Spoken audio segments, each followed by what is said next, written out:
And when we become a person of taqwa, when we start following taqwa in its true essence, when we start following taqwa in a manner that it truly starts reflecting in our life, then the results of it start coming in as well. The first and the foremost benefit of it is that Allah subhanahu wa ta'ala says that the one who has taqwa, the person of taqwa, Allah subhanahu wa ta'ala forgives all his sins. وَمَن يَتَّقِ اللَّهَ يَغْفِرُ عَنْهُ سَيِّئَاتِهِ.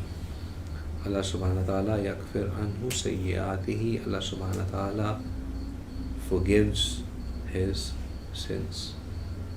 So a great benefit when we have taqwa and we slip, when we are a person of taqwa, mindful of Allah being there, and by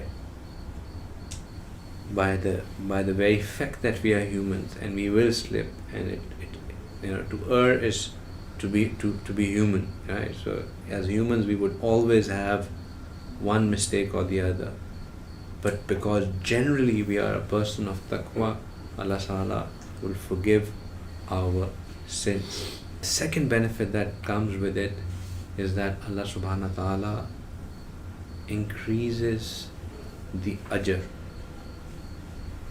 The reward gets increased. Allah Subhanahu wa Ta'ala increases the ajr, the reward gets increased for the person of taqwa.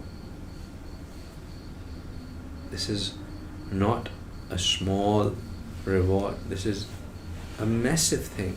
If our reward gets increased, that means that the same action that is being done by somebody else, a person, two people go, they pray salah, right? The person of taqwa would have more reward than the person who does not have taqwa. It's like two people go to work, they both work 8 hours. One comes with few thousand dirhams and the other comes with thousands of dirhams.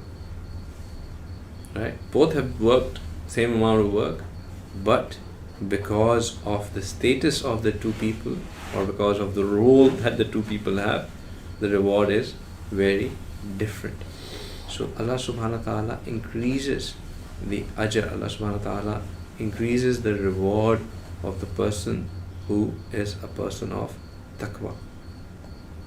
This is not a small thing that can be neglected, or this can be ignored.